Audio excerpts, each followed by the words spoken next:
واسأل القرية التي كنا فيها والعير التي أقبلنا فيها وإنا لصادقون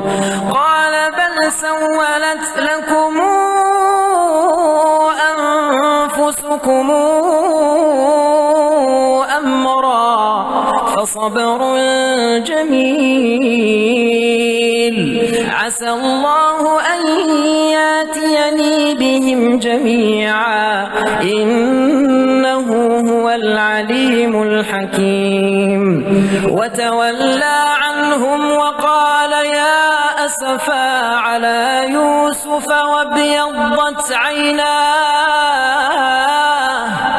وابيضت عيناه من الحزن فهو كظيم قالوا تالله تفتأ تذكر يوسف حتى تكون حرضا أو تكون من الهالكين قال إنما أشكو بثي وحزني إلى الله وأعلم من الله ما لا تعلمون يا بني اذهبوا فتحسسوا من يوسف وأخيه ولا تيأسوا من روح الله إنه لا ييأس من روح الله إلا القوم الكافرون فلما دخلوا عليه قالوا يا أيها العزيز مسنا وأهلنا الضر وجئنا ببضاعة مزجاة فأوف لنا الكيل وتصدق علينا إن الله يجزي المتصدقين قال هل علمتم ما فعلتم بيوسف وأخيه قال هل علمتم ما فعلتم بيوسف وأخيه إذا أنتم جاهلون قالوا أئنك لأنت يوسف قال أنا يوسف وهذا أخي قد من الله علينا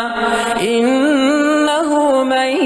يتق ويصبر فإن الله لا يضيع أجر المحسنين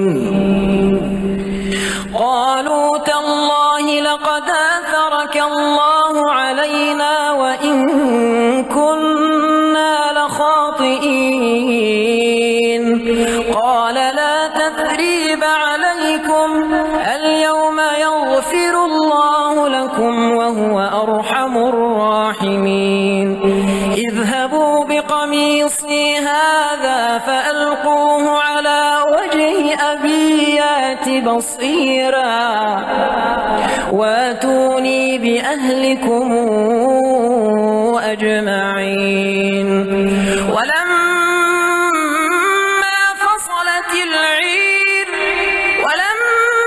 فصلت العير قال أبوهم إني لأجد ريح يوسف لولا أن تفندون قالوا تالله إنك لفي ضلالك القديم فلما أن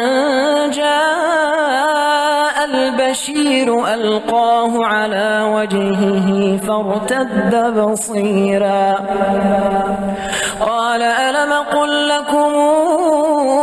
إني أعلم من الله ما لا تعلمون قالوا يا أبانا استغفر لنا ذنوبنا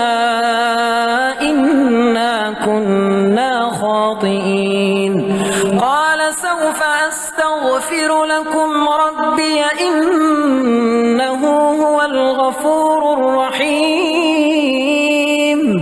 فلما دخلوا على يوسف آوى إليه أبويه وقال ادخلوا مصر إن شاء الله آمنين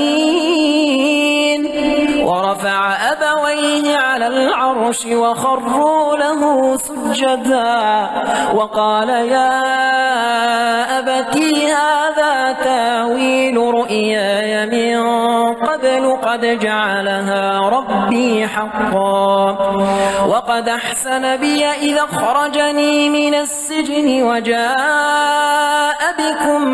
من البدو من بعد أن نزغ الشيطان بيني وبين إخوتي إن ربي لطيف لما يشاء إنه هو العليم الحكيم وهو الذي أرسل الرياح نشرا بين يدي رحمته وأنزلنا من السماء ماء طهورا لنحيي به بلدة ميتا ونسقيه مما خلقنا أنعاما وأناسيا كثيرا ولقد صرفناه بينهم ليذكروا فأبى أكثر الناس إلا كفورا ولو شئنا لبعثنا في كل قرية نذيرا فلا تطع الكافرين وجاهدهم به جهادا كبيرا وهو الذي مرج البحرين هذا عذب فرات وهذا ملح نجاج وجعل بينهما برزخا وحجرا محجورا وهو الذي خلق من الماء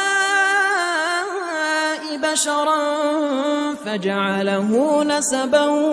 وصهرا وكان ربك قديرا ويعبدون من دون الله ما لا ينفعهم ولا يضرهم وكان الكافر على ربه ظهيرا وما أرسلناك إلا مبشرا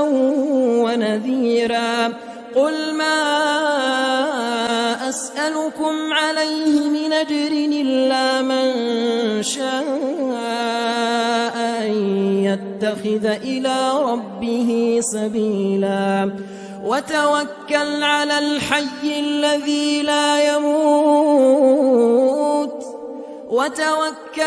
الحي الذي لا يموت وسبح بحمده وكفى به بذنوب عباده خبيرا الذي خلق السماوات والأرض وما بينهما في 6 أيام ثم استوى على العرش الرحمن فاسأل به خبيرا وإذا قيل لهم اسجدوا للرحمن قالوا وما الرحمن أنسجد لما تامرنا وزادهم نفورا تبارك الذي جعل في السماء بروجا وجعل فيها سراجا وقمرا منيرا وهو الذي جعل الليل والنهار خلفة لمن أراد أن يذكر أو أراد شكورا وعباد الرحمن الذين يمشون على الأرض هونا وإذا خاطبهم الجاهلون قالوا سلاما والذين يبيتون لربهم سجدا وقياما والذين يقولون ربنا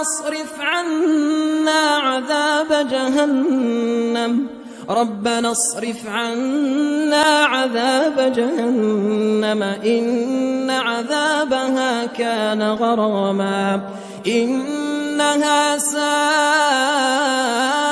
مستقرا ومقاما والذين إذا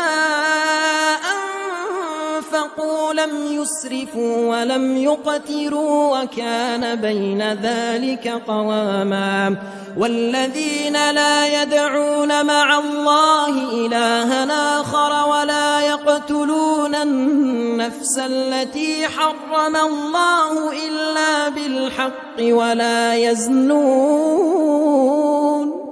ومن يفعل ذلك يلقى أثاما يضاعف له العذاب يوم القيامة ويخلد فيه مهانا إلا من تاب وآمن وعمل عملا صالحا فأولئك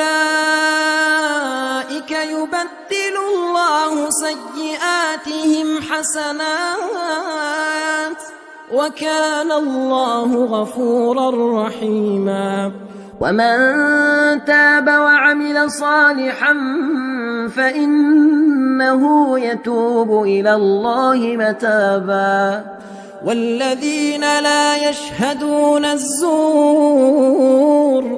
والذين لا يشهدون الزور وإذا مروا باللغو مروا كراما والذين إذا ذكروا بآيات ربهم لم يخروا عليها صما وعميانا والذين يقولون ربنا هب لنا من أزواجنا وذرياتنا قرة أعين واجعلنا للمتقين إماما أولئك يجزون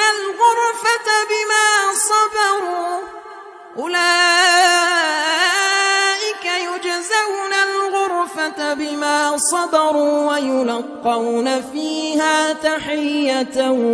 وسلاما خالدين فيها حسنت مستقرا ومقاما قل ما يعبأ بكم ربي لولا دعاؤكم فقد كذبتم فسوف يكون لزاما فخلف من بعدهم خلف أضاعوا الصلاة واتبعوا الشهوات فسوف يلقون غيا إلا من تاب وآمن وعمل صالحا فأولئك يدخلون الجنة ولا يظلمون شيئا جنات عدن التي وعد الرحمن عباده بالغيب إنه كان وعده ماتيا لا يسمعون فيها لغوا إلا سلاما ولهم رزقهم فيها بكرة وعشيا تلك الجنة التي نورث من عبادنا من كان تقيا وما نتنزل إلا بأمر ربك له ما بين أيدينا وما خلفنا وما بين ذلك وما كان ربك نسيا رب السماوات والأرض وما بينهما فاعبده واصطبر لعبادته هل تعلم له سميا ويقول الإنسان وإذا ما مت لسوف أخرج حيا أولا يذكر الإنسان أنا خلقناه من قبل ولم يك شيئا فوربك لنحشرنهم والشياطين ثم لنحضرنهم حول جهنم جثيا ثم لننزعن من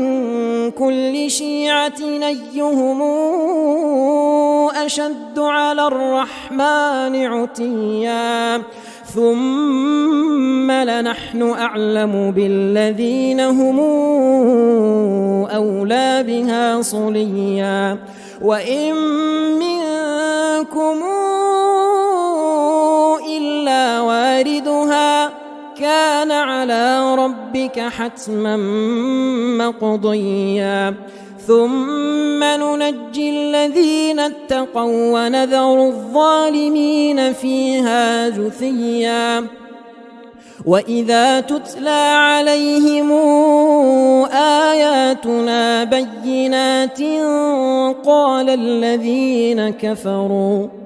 قال الذين كفروا للذين آمنوا أي الفريقين خير مقاما وأحسن نديا وكما أهلكنا قبلهم من قرن هم أحسن أثاثا ورئيا قل من كان في الضلالة فليمدد له الرحمن مدا حتى إذا رأوا ما يوعدون إما العذاب وإما الساعة فسيعلمون من هو شر مكانا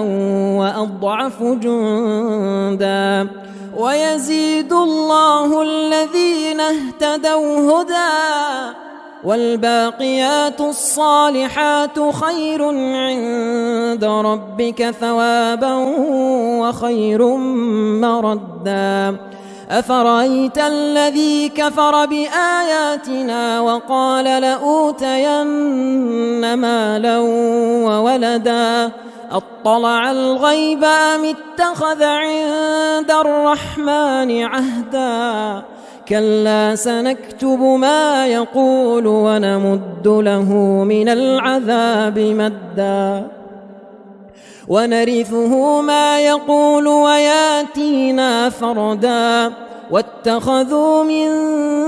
دون الله آلهة ليكونوا لهم عزا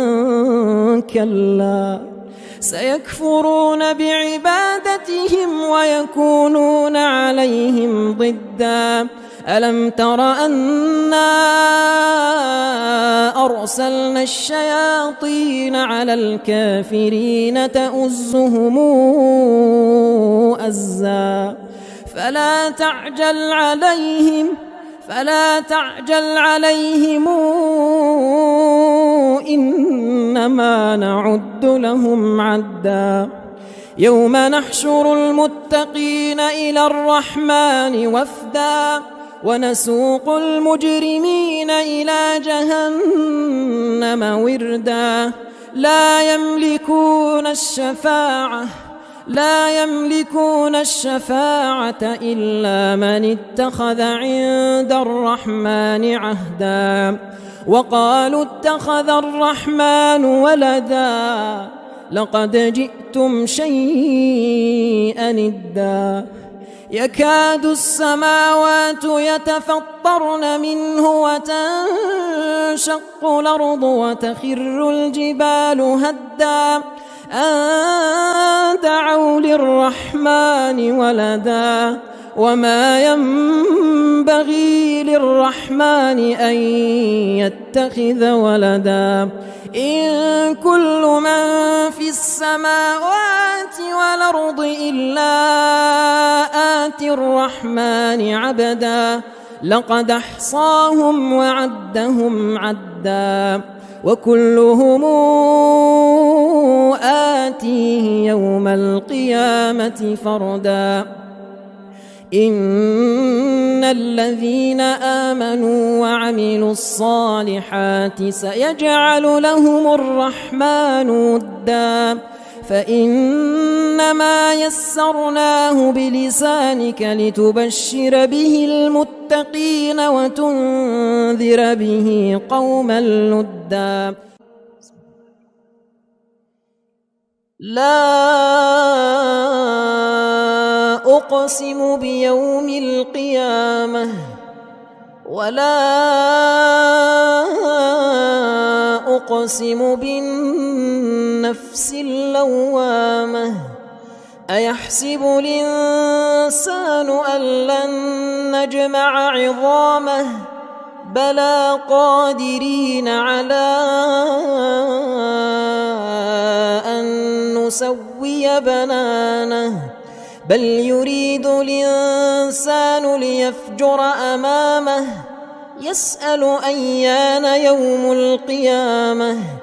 فإذا برق البصر وخسف القمر وجمع الشمس والقمر يقول الإنسان يومئذ أين المفر كلا لا وزر إلى ربك يومئذ المستقر ينبأ الإنسان يومئذ بما قدم وأخر بل الإنسان على نفسه بصيرة ولو ألقى معاذيره لا تحرك به لسانك لتعجل به إن علينا جمعه وقرآنه فإذا قرأناه فاتبع قرآنه ثم إن علينا بيانه كلا بل تحبون العاجلة وتذرون الآخرة وجوه يومئذ ناظرة إلى ربها ناظرة ووجوه يومئذ باسرة تظن أن يفعل بها فاقرة كلا إذا بلغت التراقي وقيل من راق وظن أنه الفراق والتفت الساق بالساق إلى ربك يومئذ المساق فلا صدق ولا صلى ولكن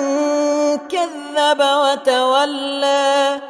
ثم ذهب إلى أهله يتمطى أولى لك فأولى ثم أولى لك فأولى أيحسب الإنسان أن يترك سدى ألم يك نطفة من مني تمنى ثم كان علقة فخلق فسوى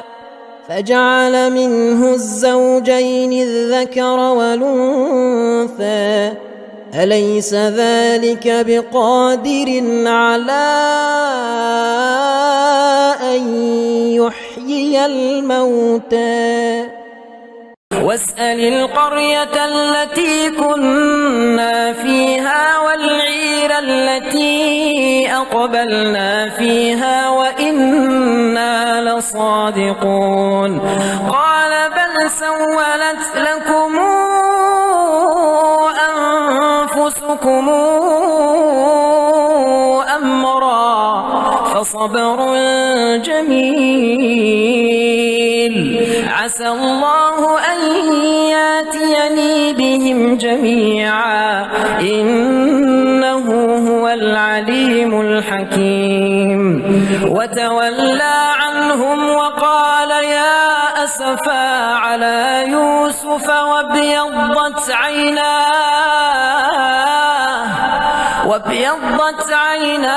من الحزن فهو كظيم قالوا تالله تفتأ تذكر يوسف حتى تكون حرضا أو تكون من الهالكين قال إنما أشكو بثي وحزني إلى الله وأعلم من الله ما لا تعلمون يا بني اذهبوا فتحسسوا من يوسف وأخيه ولا تيأسوا من روح الله إنه لا ييأس من روح الله إلا القوم الكافرون فلما دخلوا عليه قالوا يا أيها العزيز مسنا وأهلنا الضر وجئنا ببضاعة مزجاة فأوف لنا الكيل وتصدق علينا إن الله يجزي المتصدقين قال هل علمتم ما فعلتم بيوسف وأخيه قال هل علمتم ما فعلتم بيوسف وأخيه إذا أنتم جاهلون قالوا أئنك لأنت يوسف قال أنا يوسف وهذا أخي قد من الله علينا إنه من يتق ويصبر فإن الله لا يضيع أجر المحسنين قالوا تالله لقد آثرك الله علينا وإن كنا لخاطئين قال لا تثريب عليكم اليوم يغفر الله لكم وهو أرحم الراحمين اذهبوا بقميصي هذا فألقوه على وجه أبي يأت بصيرا واتوني بأهلكم أجمعين ولما فصلت العير قال أبوهم إني لأجد ريح يوسف لولا أن تفندون قالوا تالله إنك لفي ضلالك القديم فلما أن جاء البشير ألقاه على وجهه فارتد بصيرا قال ألم قل لكم إني أعلم من الله ما لا تعلمون قالوا يا أبانا استغفر لنا ذنوبنا إنا كنا خاطئين قال سوف أستغفر لكم ربي إنه هو الغفور الرحيم فلما دخلوا على يوسف آوى إليه أبويه وقال ادخلوا مصر إن شاء الله آمنين ورفع أبويه على العرش وخروا له سجدا وقال يا أبتي هذا تاويل رؤياي من قبل قد جعلها ربي حقا وقد أحسن بي إذا أخرجني من السجن وجاء بكم من البدو من بعد أن نزغ الشيطان بيني وبين إخوتي إن ربي لطيف لما يشاء إنه هو العليم الحكيم وهو الذي أرسل الرياح نشرا بين يدي رحمته وأنزلنا من السماء ماء طهورا لنحيي به بلدة ميتا ونسقيه مما خلقنا أنعاما وأناسيا كثيرا ولقد صرفناه بينهم ليذكروا فأبى أكثر الناس إلا كفورا ولو شئنا لبعثنا في كل قرية نذيرا فلا تطع الكافرين وجاهدهم به جهادا كبيرا وهو الذي مرج البحرين هذا عذب فرات وهذا ملح نجاج وجعل بينهما برزخا وحجرا محجورا وهو الذي خلق من الماء بشرا فجعله نسبا وصهرا وكان ربك قديرا ويعبدون من دون الله ما لا ينفعهم ولا يضرهم وكان الكافر على ربه ظهيرا وما أرسلناك إلا مبشرا ونذيرا قل ما أسألكم عليه من أجر إلا من شاء أن يتخذ إلى ربه سبيلا وتوكل على الحي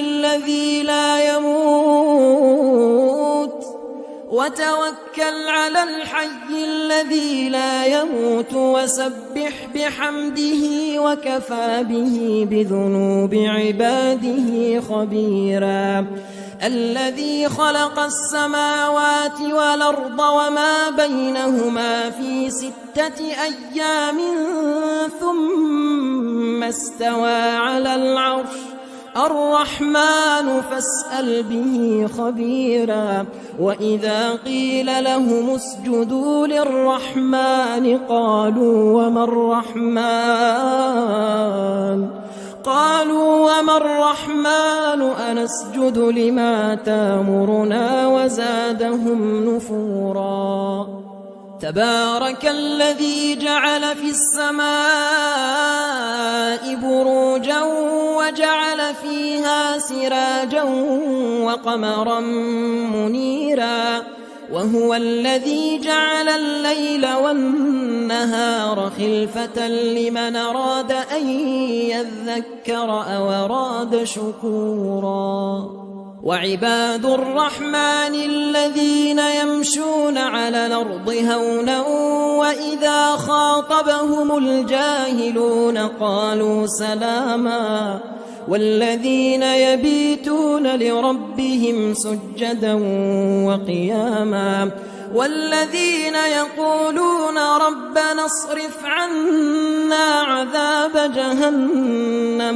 ربنا اصرف عنا عذاب جهنم إن عذابها كان غراما إنها ساءت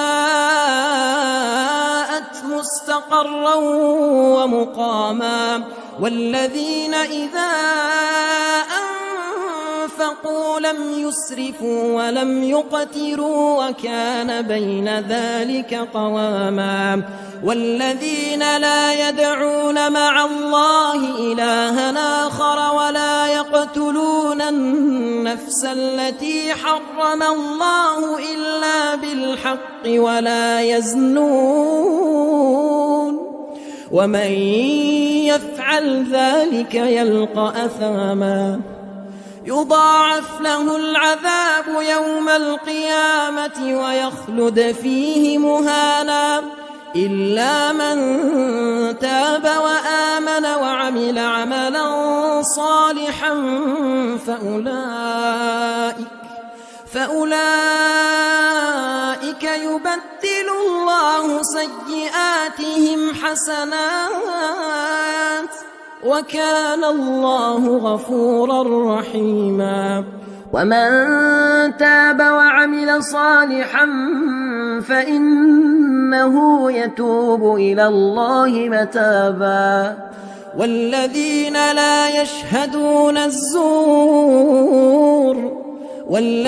لا يشهدون الزور وإذا مروا باللغو مروا كراما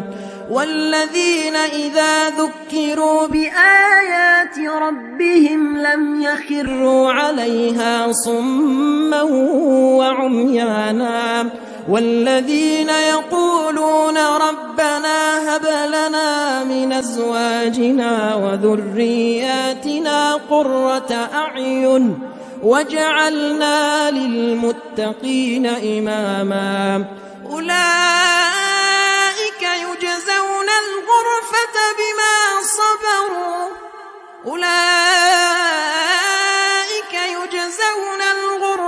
بما صبروا ويلقون فيها تحية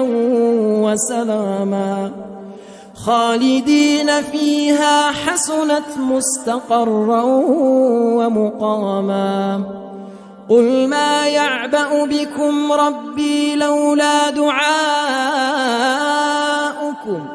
فقد كذبتم فسوف يكون لزاما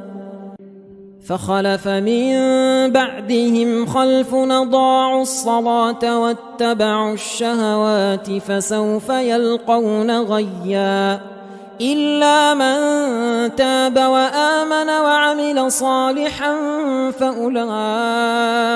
يدخلون الجنة ولا يظلمون شيئا جنات عدن التي وعد الرحمن عباده بالغيب إنه كان وعده ماتيا لا يسمعون فيها لغوا إلا سلاما ولهم رزقهم فيها بكرة وعشيا تلك الجنة التي نورث من عبادنا من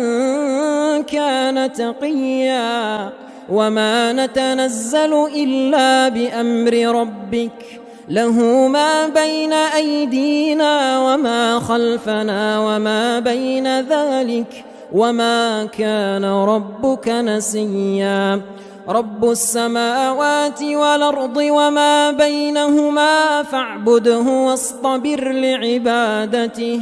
هل تعلم له سميا ويقول الإنسان وإذا ما مت لسوف أخرج حيا أولا يذكر الإنسان أنا خلقناه من قبل ولم يك شيئا فوربك لنحشرنهم والشياطين ثم لنحضرنهم حول جهنم جثيا ثم لننزعن من كل شيعة أيهم أشد على الرحمن عتيا ثم لنحن أعلم بالذين هم أولى بها صليا وإن منكم إلا واردها كان على ربك حتما مقضيا ثم ننجي الذين اتقوا ونذر الظالمين فيها جثيا وإذا تتلى عليهم آياتنا بينات قال الذين كفروا للذين آمنوا أي الفريقين خير مقاما وأحسن نديا وكم أهلكنا قبلهم من قرن هم أحسن أثاثا ورئيا قل من كان في الضلالة فليمدد له الرحمن مدا حتى إذا رأوا ما يوعدون إما العذاب وإما الساعة فسيعلمون من هو شر مكانا وأضعف جندا ويزيد الله الذين اهتدوا هدى والباقيات الصالحات خير عند ربك ثوابا وخير مردا أفرأيت الذي كفر بآياتنا وقال لأوتين مالا وولدا أطلع الغيب أم اتخذ عند الرحمن عهدا كلا سنكتب ما يقول ونمد له من العذاب مدا ونرثه ما يقول وياتينا فردا واتخذوا من دون الله آلهة ليكونوا لهم عزا كلا سيكفرون بعبادتهم ويكونون عليهم ضدا ألم تر أنا أرسلنا الشياطين على الكافرين تؤزهم أزا فلا تعجل عليهم إنما نعد لهم عدا يوم نحشر المتقين إلى الرحمن وفدا ونسوق المجرمين إلى جهنم وردا لا يملكون الشفاعة إلا من اتخذ عند الرحمن عهدا وقالوا اتخذ الرحمن ولدا لقد جئتم شيئا إدا يكاد السماوات يتفطرن منه وتنشق الأرض وتخر الجبال هدا أن دعوا للرحمن ولدا وما ينبغي للرحمن أن يتخذ ولدا إن كل من في السماوات والأرض إلا آتي الرحمن عبدا لقد أحصاهم وعدهم عدا وكلهم آتيه يوم القيامة فردا إن الذين آمنوا وعملوا الصالحات سيجعل لهم الرحمن ودا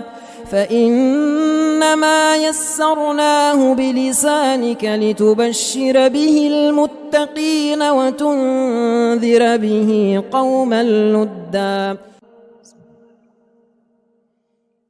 لا أقسم بيوم القيامة ولا أقسم بالنفس اللوامة أيحسب الإنسان أن لن نجمع عظامه بلى قادرين على أن نسوي بنانه بل يريد الإنسان ليفجر أمامه يسأل أيان يوم القيامة فإذا برق البصر وخسف القمر وجمع الشمس والقمر يقول الإنسان يومئذ أين المفر كلا لا وزر إلى ربك يومئذ المستقر ينبأ الإنسان يومئذ بما قدم وأخر بل الإنسان على نفسه بصيرة ولو ألقى معاذيره لا تحرك به لسانك لتعجل به إن علينا جمعه وقرآنه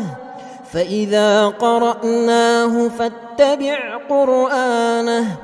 ثم إن علينا بيانه كلا بل تحبون العاجلة وتذرون الآخرة وجوه يومئذ ناظرة إلى ربها ناظرة ووجوه يومئذ باسرة تظن أن يفعل بها فاقرة كلا إذا بلغت التراقي وقيل من راق وظن أنه الفراق والتفت الساق بالساق إلى ربك يومئذ المساق فلا صدق ولا صلى ولكن كذب وتولى ثم ذهب إلى أهله يتمطى أولى لك فأولى ثم أولى لك فأولى أيحسب الإنسان أن يترك سدى ألم يك نطفة من مني تمنى ثم كان علقة فخلق فسوى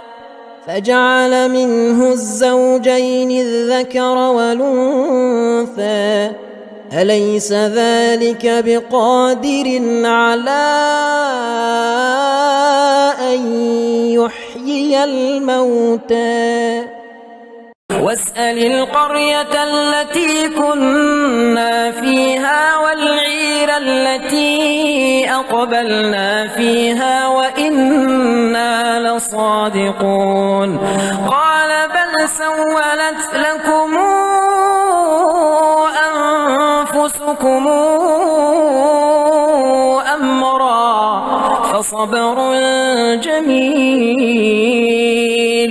عسى الله أن ياتيني بهم جميعا إنه هو العليم الحكيم وتولى عنهم وقال يا أسفا على يوسف وابيضت عيناه من الحزن فهو كظيم قالوا تالله تفتأ تذكر يوسف حتى تكون حرضا أو تكون من الهالكين قال إنما أشكو بثي وحزني إلى الله وأعلم من الله ما لا تعلمون يا بني اذهبوا فتحسسوا من يوسف وأخيه ولا تيأسوا من روح الله إنه لا ييأس من روح الله إلا القوم الكافرون فلما دخلوا عليه قالوا يا أيها العزيز مسنا وأهلنا الضر وجئنا ببضاعة مزجاة فأوف لنا الكيل وتصدق علينا إن الله يجزي المتصدقين قال هل علمتم ما فعلتم بيوسف وأخيه قال هل علمتم ما فعلتم فعلتم بيوسف وأخيه إذا أنتم جاهلون قالوا أئنك لأنت يوسف قال أنا يوسف وهذا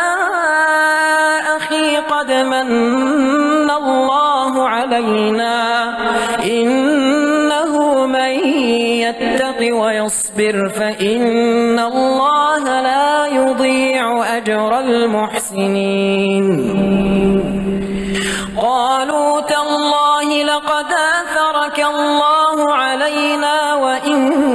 كنا لخاطئين قال لا تثريب عليكم اليوم يغفر الله لكم وهو أرحم الراحمين اذهبوا بقميصي هذا فألقوه على وجه أبي يأت بصيرا واتوني بأهلكم أجمعين ولما فصلت العير قال أبوهم إني لأجد ريح يوسف لولا أن تفندون قالوا تالله إنك لفي ضلالك القديم فلما أن جاء البشير ألقاه على وجهه فارتد بصيرا قال ألم قل لكم إني أعلم من الله ما لا تعلمون قالوا يا أبانا استغفر لنا ذنوبنا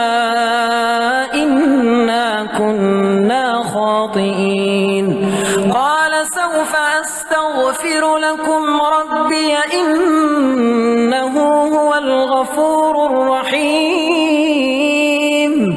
فلما دخلوا على يوسف آوى إليه أبويه وقال ادخلوا مصر إن شاء الله آمنين ورفع أبويه على العرش وخروا له سجدا وقال يا أبتي هذا تاويل رؤياي من قبل قد جعلها ربي حقا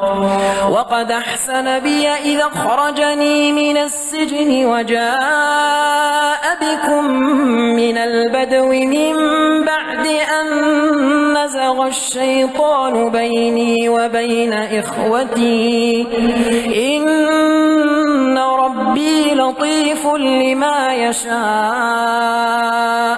إنه هو العليم الحكيم وهو الذي أرسل الرياح نشرا بين يدي رحمته وأنزلنا من السماء ماء طهورا لنحيي به بلدة ميتا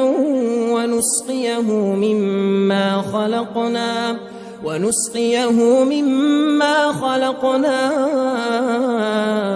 أنعاما وأناسيا كثيرا ولقد صرفناه بينهم ليذكروا فأبى أكثر الناس إلا كفورا ولو شئنا لبعثنا في كل قرية نذيرا فلا تطع الكافرين وجاهدهم به جهادا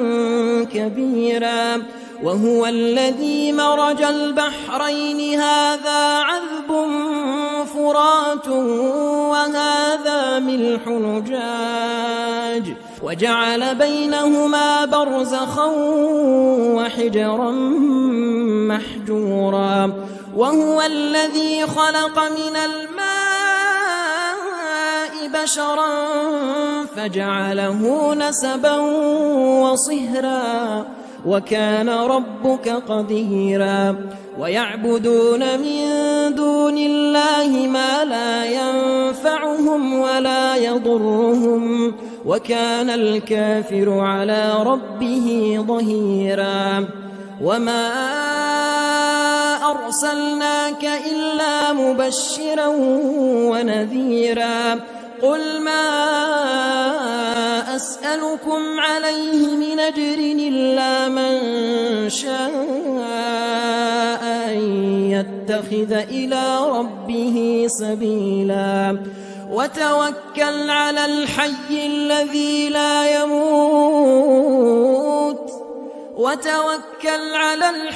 الذي لا يموت وسبح بحمده وكفى به بذنوب عباده خبيرا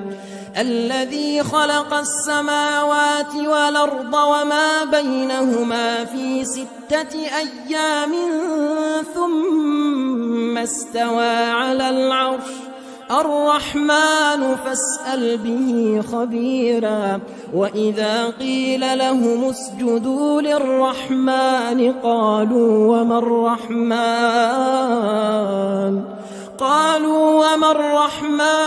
أنسجد لما تامرنا وزادهم نفورا تبارك الذي جعل في السماء بروجا وجعل فيها سراجا وقمرا منيرا وهو الذي جعل الليل والنهار خلفة لمن أراد أن يذكر أو أراد شكورا وعباد الرحمن الذين يمشون على الأرض هونا وإذا خاطبهم الجاهلون قالوا سلاما والذين يبيتون لربهم سجدا وقياما والذين يقولون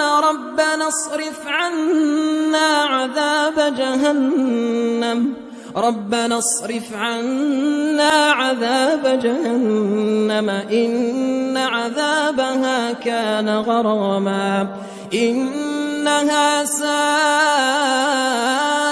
مستقرا ومقاما والذين إذا أنفقوا لم يسرفوا ولم يقتروا وكان بين ذلك قواما والذين لا يدعون مع الله إلها آخر ولا يقتلون النفس التي حرم الله إلا بالحق ولا يزنون ومن يفعل ذلك يلقى أثاما يضاعف له العذاب يوم القيامة ويخلد فيه مهانا إلا من تاب وآمن وعمل عملا صالحا فأولئك يبدل الله سيئاتهم حسنات وكان الله غفورا رحيما ومن تاب وعمل صالحا فإنه يتوب إلى الله متابا والذين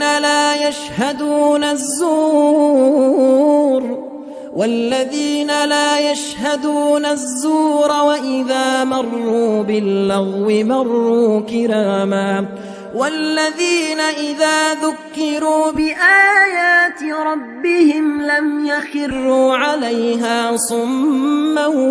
وعميانا والذين يقولون ربنا هب لنا من أزواجنا وذرياتنا قرة أعين واجعلنا للمتقين إماما أولئك يجزون الغرفة الغرفة بما صبروا أولئك يجزون الغرفة بما صبروا ويلقون فيها تحية وسلاما خالدين فيها حسنت مستقرا ومقاما قل ما يعبأ بكم ربي لولا دعاؤكم فقد كذبتم فسوف يكون لزاما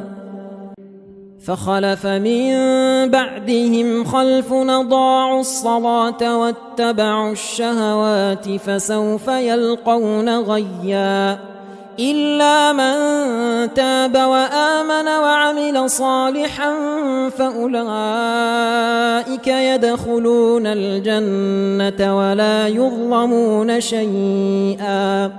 جنات عدن التي وعد الرحمن عباده بالغيب إنه كان وعده ماتيا لا يسمعون فيها لغوا إلا سلاما ولهم رزقهم فيها بكرة وعشيا تلك الجنة التي نورث من عبادنا من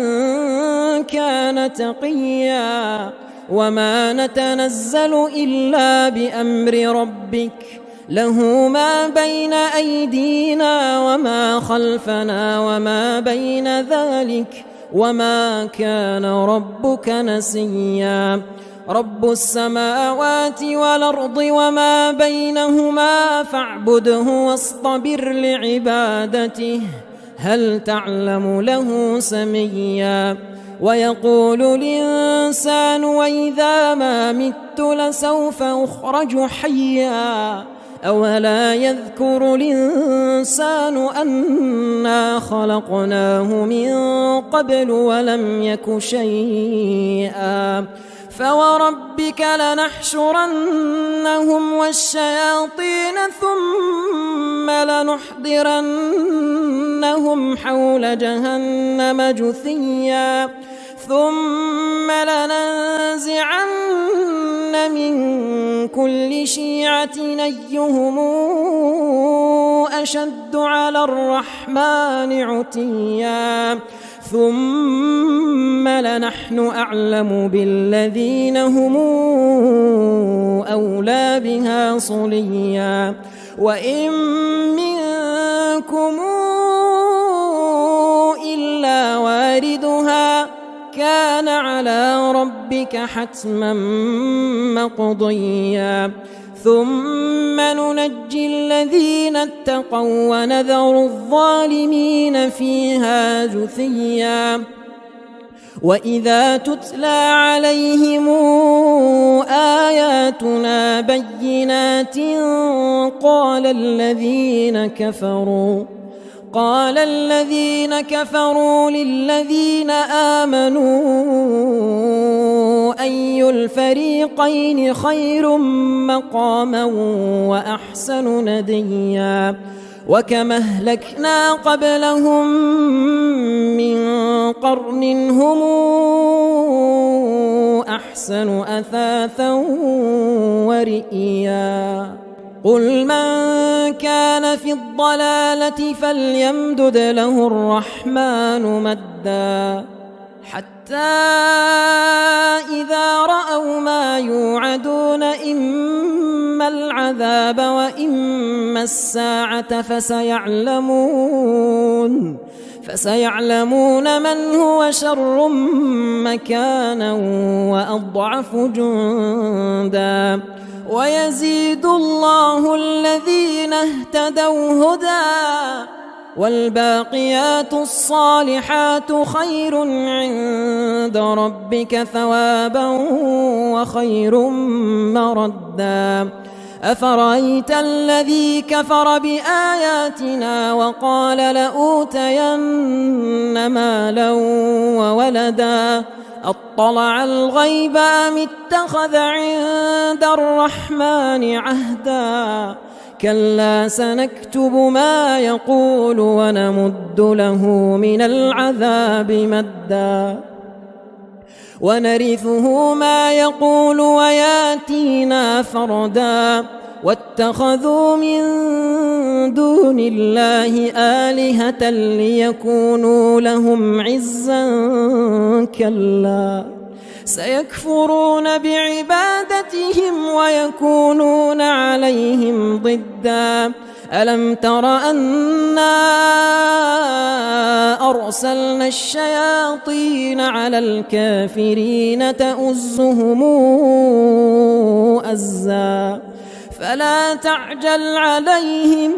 فلا تعجل عليهم إنما نعد لهم عدا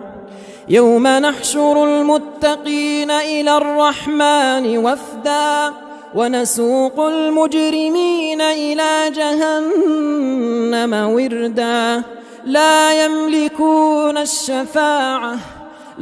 يملكون الشفاعة إلا من اتخذ عند الرحمن عهدا وقالوا اتخذ الرحمن ولدا لقد جئتم شيئا إدا يكاد السماوات يتفطرن منه وتنشق الأرض وتخر الجبال هدا أن دعوا للرحمن ولدا وما ينبغي للرحمن أن يتخذ ولدا إن كل من في السماوات والأرض إلا آتي الرحمن عبدا لقد أحصاهم وعدهم عدا وكلهم آتيه يوم القيامة فردا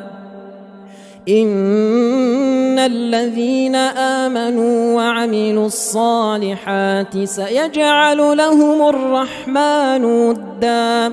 فإنما يسرناه بلسانك لتبشر به المتقين وتنذر به قوما لدا لا أقسم بيوم القيامة ولا أقسم بالنفس اللوامة أيحسب الإنسان أن لن نجمع عظامه بلى قادرين على أن نسوي بنانه بل يريد الإنسان ليفجر أمامه يسأل أيان يوم القيامة فإذا برق البصر وخسف القمر وجمع الشمس والقمر يقول الإنسان يومئذ أين المفر كلا لا وزر إلى ربك يومئذ المستقر ينبأ الإنسان يومئذ بما قدم وأخر بل الإنسان على نفسه بصيرة ولو ألقى معاذيره لا تحرك به لسانك لتعجل به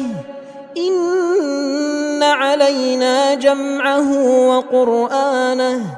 فإذا قرأناه فاتبع قرآنه ثم إن علينا بيانه كلا بل تحبون العاجلة وتذرون الآخرة وجوه يومئذ ناظرة إلى ربها ناظرة ووجوه يومئذ باسرة تظن أن يفعل بها فاقرة كلا إذا بلغت التراقي وقيل من راق وظن أنه الفراق والتفت الساق بالساق إلى ربك يومئذ المساق فلا صدق ولا صلى ولكن كذب وتولى ثم ذهب إلى أهله يتمطى أولى لك فأولى ثم أولى لك فأولى أيحسب الإنسان أن يترك سدى ألم يك نطفة من مني تمنى ثم كان علقة فخلق فسوى فجعل منه الزوجين الذكر والأنثى أليس ذلك بقادر على أن يحيي الموتى